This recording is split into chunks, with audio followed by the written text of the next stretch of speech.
그리스도 안에 있는 자들은요, 제사장적이고 왕적이고 선지자적인 사명을 받은 자들입니다. 이들은 모두 하나님께로부터 받은 특별한 임무를 가지고요, 그것을 세상 사람들 앞에서 수행하여만 되는 것입니다.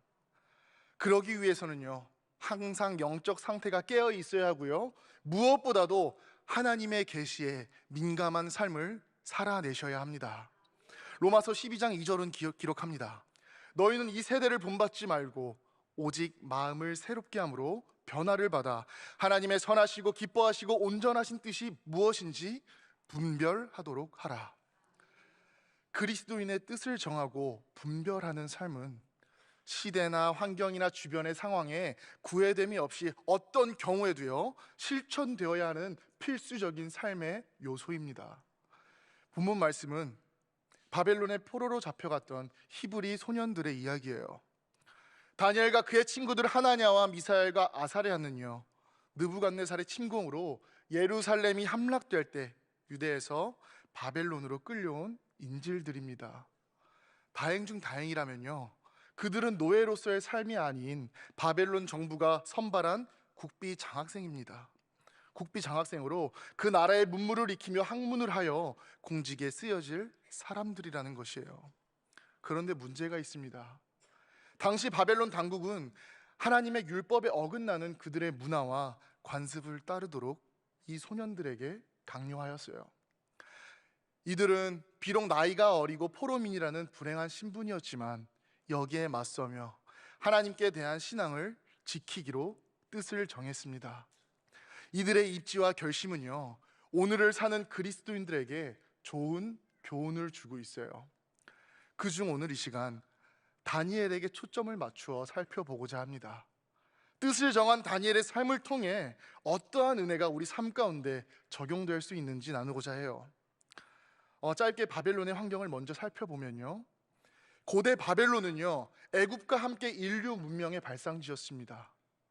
다니엘과 그의 친구들이 포로 생활을 할 당시에는요, 느부갓네살이 통치하는 새로운 바벨론 제국으로서요, 세계를 제패하며 부와 권력의 황금기를 누리는 시대였습니다. 더해 그들의 문화와 관습은요, 우상 숭배와 음란과 방종으로 하나님을 대적하는 일들이었어요. 이러한 일들은 타락한 인간 세상의 모습이며 세상 마지막 때의 현상이기도 하겠습니다. 이와 같은 환경 속에서 하나님의 백성들은 다니엘처럼 뜻을 정하고 살지 않으면요, 신앙을 지킬 수가 없게 됩니다. 왜냐하면요, 외부적인 억압 때문이에요. 지금 이 시대도요, 다니엘의 때와 크게 다르지 않습니다. 눈 딱 감고 이번 한 번만 세상과 타협하라고 속삭여요. 한 번만 신앙을 양보하라고 이야기합니다. 이러한 시대 가운데요, 하나님은요, 우리 모두를 이 시대에 다니엘로 부르신 줄 믿습니다. 본문으로 돌아와서 여기 다니엘에게 처음 부딪힌 시험은요, 음식으로 자기의 몸을 더럽히는 일이었습니다. 8절 말씀입니다. 다니엘은 뜻을 정하여 왕의 음식과 그가 마시는 포도주로 자기를 더럽히지 아니하리라 하고 자기를 더럽히지 아니하도록 환관장에게 구하니. 왕궁에서 왕이 주는 음식을 먹는다는 것은요, 그 나라의 법도에 따라 교육을 받는 사람들은 이는 불가피한 것이라 여기며 기꺼이 받아들였습니다. 그런데 그 주는 음식들은 왕이 먹는 진미이지만 대부분요, 우상의 제물이거나 또는 마시게 되면 취하게 하는 술들이기 때문에 율법을 소중히 여기는 유대인들은 그것을 자기 몸을 더럽힌다고 보았어요. 훗날 두라 평지에 세운 느부갓네살의 우상 앞에 절하게 하는 시험과 같은 유형이에요. 그렇지만 이들은 하나님 외에 다른 신이나 형상을 섬길 수 없는 하나님의 백성이었기에 따를 수가 없었던 것입니다. 이와 같은 상황에 다니엘은요, 자신의 믿음을 지키고자 하였고 뜻을 정하였습니다. 다시 말씀드리자면 다니엘은 소년 때에 조국 유다와 예루살렘이 멸망을 당하게 되었습니다. 내 나라가 사라졌어요. 가족이 뿔뿔이 흩어졌습니다. 너무나 비참한 상황이 아닐 수가 없어요. 그리고 더해 웬만한 사람들은요, 바벨론의 포로로 끌려가게 되었습니다. 다니엘도 예외가 아니었죠. 그렇지만 보아야 할 것이 있어요. 이때 다니엘서 1장 8절에 보면 이렇게 기록합니다. 다니엘은 뜻을 정하여. 다니엘은 포로로 끌려가지만 그냥 포로민으로가 아니라 하나님의 뜻을 담고 하나님의 섭리를 담고 하나님의 계획을 담고 하나님의 마음을 담고 포로되어 가고 있었다는 거예요. 꼼짝없이 그들의 나라에서요, 그들의 문화 속에 갇혀 하나님을 부인하고 우상 숭배의 삶을 살아갈 뻔했습니다. 그렇지만 이 짧은 문장 하나에 담겨 있죠. 뜻을 정하여. 하나님이 나의 심판자란 뜻을 가진 다니엘의 이름처럼 하나님의 함께하심을 믿고 오직 내 삶 속의 주인은 하나님임을 고백하며 나아갔기에요, 그는 결국 아름다운 사람이었다고 기록될 수 있었습니다. 뜻을 정한 다니엘은요, 그 믿음 안에서 많은 것을 지켜내었어요. 그리고 하나님의 온전한 자녀로서 삶을 멋지게 살아낼 수 있었습니다. 오늘 뜻을 정한 다니엘이 지켰던 것들은 무엇일까? 한번 성경을 통해 살펴보면서 다니엘의 포로 시절을 시작으로요, 말년까지의 축복을 우리 성도님들의 삶에 적용시켜 우리 성도님들의 삶 가운데 거름이 되어 하나님 나라의 귀한 열매 맺는 축복이 가득하시기를 주님의 이름으로 축원합니다. 뜻을 정한 다니엘이요, 처음이요, 왕의 음식을 거절하였습니다. 다니엘 1장 8절에서 9절 교독합니다. 다니엘은 뜻을 정하여 왕의 음식과 그가 마시는 포도주로 자기를 더럽히지 아니하리라 하고 자기를 더럽히지 아니하도록 환관장에게 구하니. 하나님이 다니엘로 하여금 환관장에게 은혜와 공유를 얻게 하신지라. 아멘. 뜻을 정한 다니엘은요, 그 믿음 안에서 왕의 음식을 거절함으로요, 먼저 거룩을 지켰습니다. 앞서 말씀드렸죠. 당시 바벨론 정부는 포로민 가운데 뛰어난 사람들을 따로 선발했어요. 왕의 신하가 될 준비를 하게 했던 것입니다. 바벨론의 미래를 위해 바벨론에 속한 사람으로 만들어져 가야 했다는 것이에요. 그런데 하나님의 뜻을 담고 있는 다니엘은요, 바벨론에 속한 사람으로를 원하지 않았습니다. 다니엘은 뜻을 정하여 왕의 음식과 그가 마시는 포도주로 자기를 더럽히지 아니하리라 하고 자기를 더럽히지 아니하도록 환관장에게 구했다. 왕의 진미를 거절한 이유는 왕이 내린 음식에는 피를 제거하지 않은 고기나 율법에서 먹지 말라고 규정한 고기가 들어 있었기 때문이에요. 그 이후 바벨론의 왕실에서 교육을 받는 모든 날들 가운데 물과 채식을 고수합니다. 물과 채식을 고수함으로 그들의 풍습에 물들지 아니하고 신앙을 지키려는 모습을 보여줘요. 여기서 왕의 음료를 거절했다?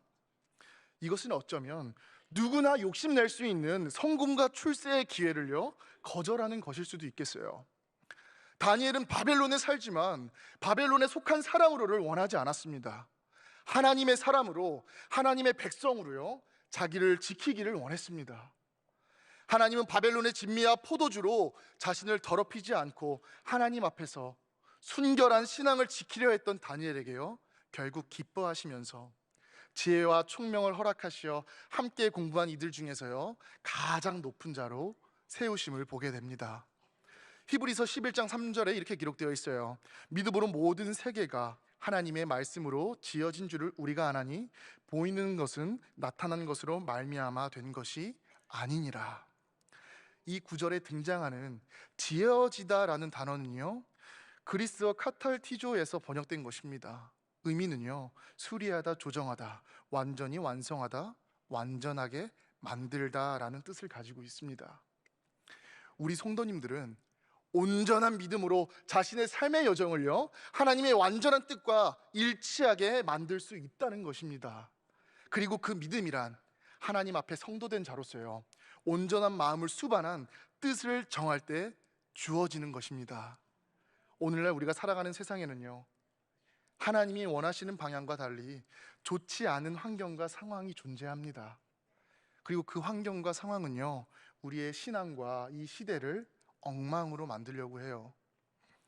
그렇지만 그러한 일들이 우리 성도님들의 상황이 되지 않길 바라면서 하나님 앞에 다니엘과 같은 굳건한 뜻을 정하여 우리 성도님들의 신앙의 울타리를 치시기를 주님의 이름으로 축복합니다. 본문으로 돌아오겠습니다. 본문은 죄의 문제로 삶을 더럽히지 않으려는 참 성도의 모습과 거룩한 삶을 지키려는 성도에게 임하는 하나님의 복을 보게 됩니다. 왕이 내리는 진미와 포도주를 거절하고 채식을 하는 행동은요, 단순히 유혹을 참는 일이 아니라 목숨을 내놓는 결단이었어요. 오늘 이 시간 주님의 참된 자녀로서 작은 죄의 모습도 가볍게 생각하지 않으면서 말씀을 따라 육체의 소욕을 꺾고 거룩한 삶을 사는 은혜가 있기를 간절히 바랍니다. 저문 밖으로 나가는 동시에요, 몰려오는 세상적인 유혹과 사단의 시험, 매일 치러야 할 우리의 싸움이겠죠. 뜻을 정하셔야 합니다. 문화를 통해 거짓된 영적 음식을 먹으면 우리 영혼은요, 영적인 질병에 걸리게 돼요. 뜻을 정하여서 거짓된 영적 음식을 내려놓고 기도라는 영적 에너지, 말씀이라는 영적 무기로 무장하시기를 주님의 이름으로 축원합니다. 오늘 허락하신 은혜로 말미암아 반드시 승리하고 반드시 무너뜨려 거룩한 삶의 본이 되어 주님께 칭찬받는 모든 한빛교회 성도님들의 삶의 여정이 되시기를 주님의 이름으로 축원합니다. 이어서 뜻을 정한 다니엘이 두 번째로 지켰던 것은요, 전에 하던 대로 기도하였습니다. 다니엘서 6장 10절 상반절 말씀 다 같이 한 목소리로 봉독해 올립니다. 시작. 다니엘이 이 조서에 왕의 도장이 찍힌 것을 알고도 자기 집에 돌아가서는 윗방에 올라가 예루살렘으로 향한 창문을 열고 전에 하던 대로 하루 3번씩 무릎을 꿇고 기도하며. 아멘.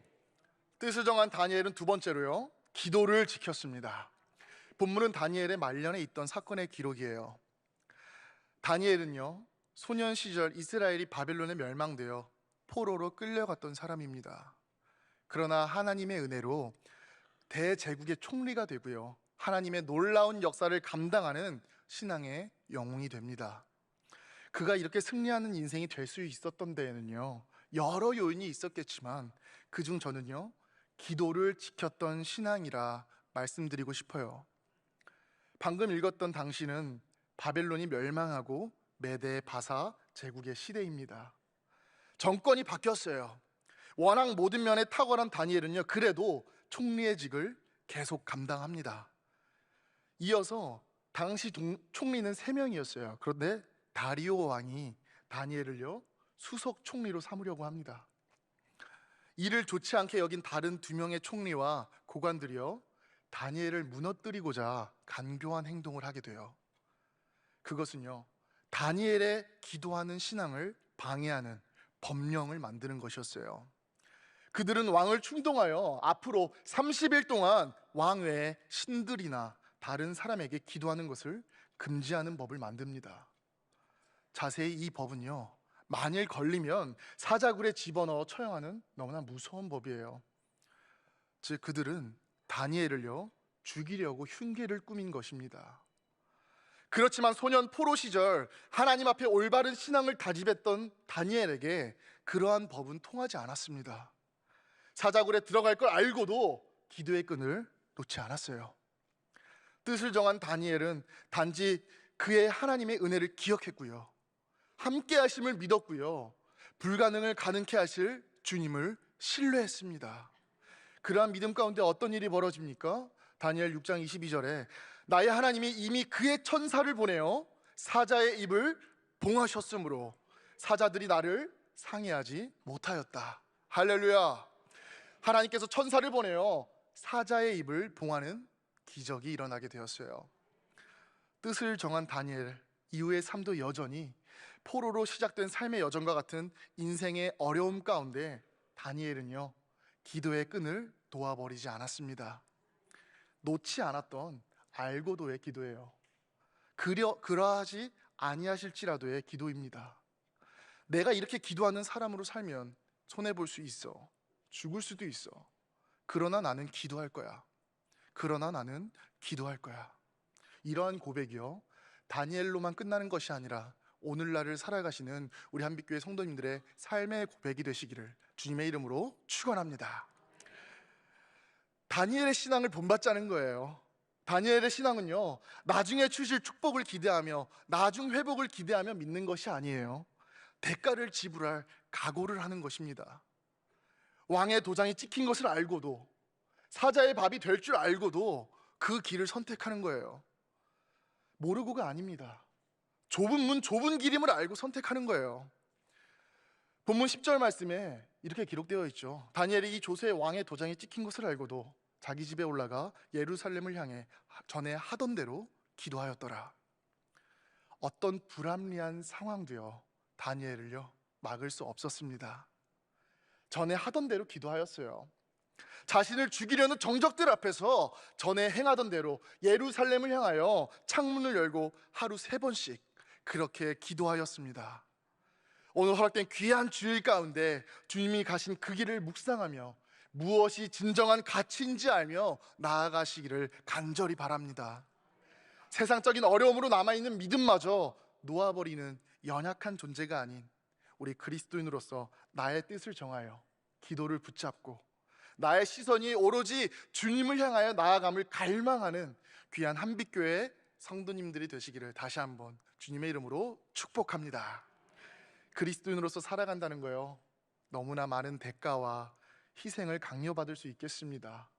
그렇지만 주님께서 허락하여 나온 이 자리로 말미암아 위로받아 그럴 줄 알고도 나는 믿음의 길을 선택하려 합니다. 기도의 끈을 붙잡으려 합니다. 삶의 어느 어려움 가운데 감사를 고백하려 합니다. 이렇게 고백하시기를 축복합니다. 반드시 주님의 때에 복의 복을 더하여 주실 것이며 그러한 결단 가운데 나아가는 모든 성도님들에게 시온의 대로로 화답하여 주실 것을 믿습니다. 끝으로요, 뜻을 정한 다니엘이 마지막으로 지켰던 것이 있습니다. 하나님께 감사하였습니다. 다니엘서 6장 10절 하반절 말씀 다 같이 한 목소리로 봉독해 올립니다. 시작. 그의 하나님께 감사하였더라. 다시 한번 큰 목소리로 봉독합니다. 시작. 그의 하나님께 감사하였더라. 아멘. 뜻을 정한 다니엘 마지막으로요, 감사를 지켰습니다. 감사하는 마음과 불평하는 마음의 차이는 무엇일까요? 결정적인 차이는 감사하는 마음은요, 사탄이 역사할 수 없고요, 하나님만이 역사할 수 있다는 점입니다. 반대로 불평하는 마음은요, 하나님께서 역사할 수 없고 사탄이 역사한다는 점이에요. 하나님이 가장 좋아하는 마음은요, 감사하는 마음인 줄 믿습니다. 반면에 사탄이 가장 좋아하는 마음은 불평하는 마음이겠죠. 그래서 하나님은요, 감사하는 사람을 사용하고요, 사탄은 불평하는 사람을 사용한다는 점입니다. 감사의 종류는 3가지가 있어요.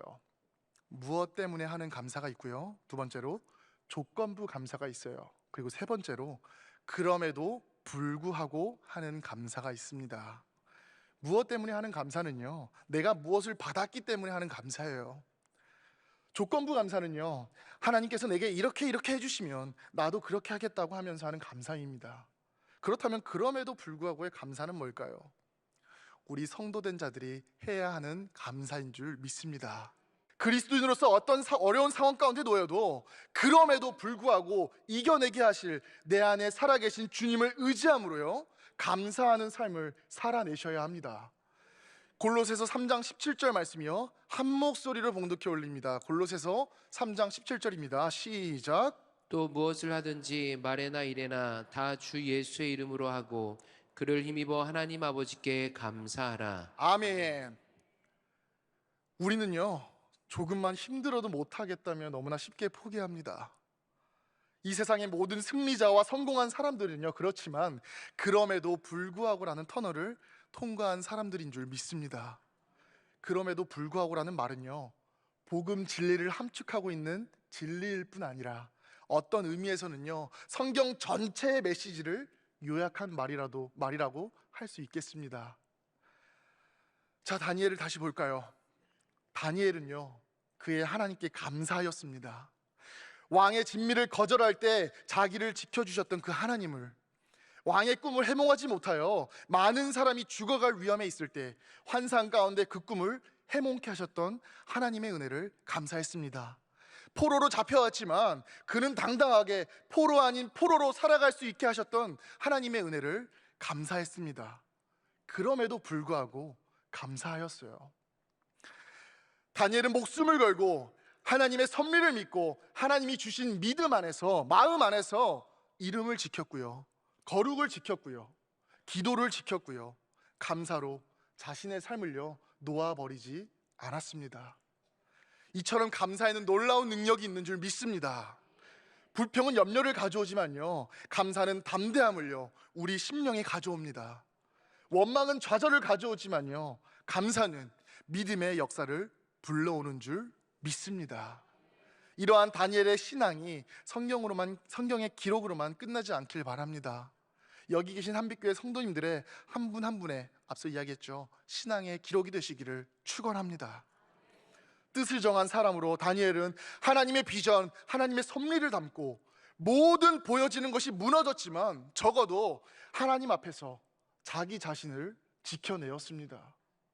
사랑하는 한빛교회 성도님들요, 뜻을 정한 사람으로 하나님의 비전, 하나님이 주신 사상을 담고 가난한데 가난하지 않게, 어려운데 어렵지 않게, 억울한데 억울하지 않을 사람으로 삶을 만들어낼 수 있는 복된 은혜가 우리 성도님들 안에 넘치기를 주님의 이름으로 간절히 축원합니다.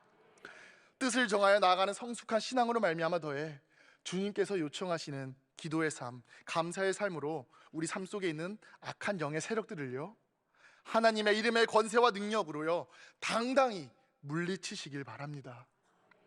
하나님이 나와 함께 하실진데 절대로 세상적으로 주어진 삶 가운데 두려워하거나 겁내거나 의심하지 마시기 바랍니다. 신앙의 삶은요 실력이 쌓이면 나중에 저절로 되는 것이 아닙니다. 매일 기도로 성령님의 지혜와 힘을 얻지 않으면 오늘은 서 있지만 내일은 넘어지게 되는 것이에요. 그렇게 매일 주님 앞에 뜻을 정하여 성령님의 인도와 충만을 구하는 삶을요 살아내셔야 합니다. 우리에게 일어나는 모든 상황은 하나님께서 방치하신 것이 아니라 허용하신 뜻 가운데 일어나는 것임을 인지하여 늘 기도로, 늘 감사로 승리하시길 또한 간절히 바랍니다. 그게요 우리 성도들이 살아가는 방식입니다. 그럴 때 반드시 주님은 우리의 삶 중에서 함께 하실 것이고요, 응답하실 것이고요, 회복시키실 줄 믿습니다. 다니엘은 뜻을 정하기에 앞서서요 예수님을 먼저 생각했어요. 무엇보다요 뜻을 정하고 자신의 삶을 하나님께 올려드린 분이 우리 예수님 아닙니까? 뜻을 정하여 하늘 보자 버리고 이 땅에 오셨어요. 뜻을 정하여 육체의 본성을 넘어 40일 금식하셨습니다. 뜻을 정하여서요 자신의 위한 삶을 버리고 공생의 삶을 사셨습니다. 그리고요 뜻을 정하여 죽으시고 십자가에서 죽으시고 부활하셨습니다. 뜻을 정하지 않으며 사는 대로 생각하지만 뜻을 정하면요 하나님 말씀의 기준을 가지고 생각하게 됩니다. 그리스도께서 뜻을 정하셨어요. 우리 그리스도인은 그리스도를 따라가는 자들인 줄 믿습니다. 그러므로 그리스도인은 뜻을 정해야 합니다. 그러한 사실을 알았기에 온전히 다니엘은요 자기의 뜻을 정하여 나아갈 수 있었던 것이에요. 오늘 시간으로 말미암아 우리 성도님들 하나님 앞에서 올바른 뜻을 정하여 늘 기쁨 가운데 아름다운 삶을 살아내시기를 축복합니다. 말씀을 맺으려고 합니다. 뜻을 정하고 그 힘의 능력으로 성도님들의 삶이 강건하여지고 승리하시기를 다시 한번 축복합니다. 한번 제 삶을 되돌아봤어요. 성도님들께서 걸어온 나날들에 비해서 한없이 부족하고 부족하지만요 온전히 주를 섬기겠노라 뜻을 정하고 믿음으로 나아갔더니요 그 후에 목사 안수를 받고 지금까지의 삶을 되돌아보니요 정말 감사한 뿐이었어요. 제가 용기를 구할 때는요 하나님은 용기를 가지고 이겨내야 할 상황을 주셨습니다. 제가 힘을 달라고 기도할 때는요 하나님은 저를 강하게 만들 고난을 주셨어요. 제가 지혜를 구했을 때는요 하나님은 해결해야 할 문제를 주셨습니다. 마지막으로 제가 사랑을 구했더니요 하나님은 도움이 필요한 사람들을 보내주셨습니다. 주를 의지하겠노라, 주를 섬기겠노라 뜻을 정하여 간구하였더니 제 기도는요 늘 응답받았습니다. 우리 한빛교회 모든 성도님들의 앞으로의 허락된 믿음의 여정 가운데 뜻을 정하여 나아가시기를 축원합니다. 감사 충만한 삶, 기도가 끊이지 않는 삶, 그리하여 응답받는 삶, 그러한 아름다운 고백들이 충만하여져서요 늘 행복하시기를 주님의 이름으로 간절히 축원합니다. 굳건한 믿음과 온전한 뜻을 정할 때에 하염없는 축복과 위로로요, 우리 삶을 이끄시는 하나님, 그분이 바로 우리 성도님들의 하나님이십니다.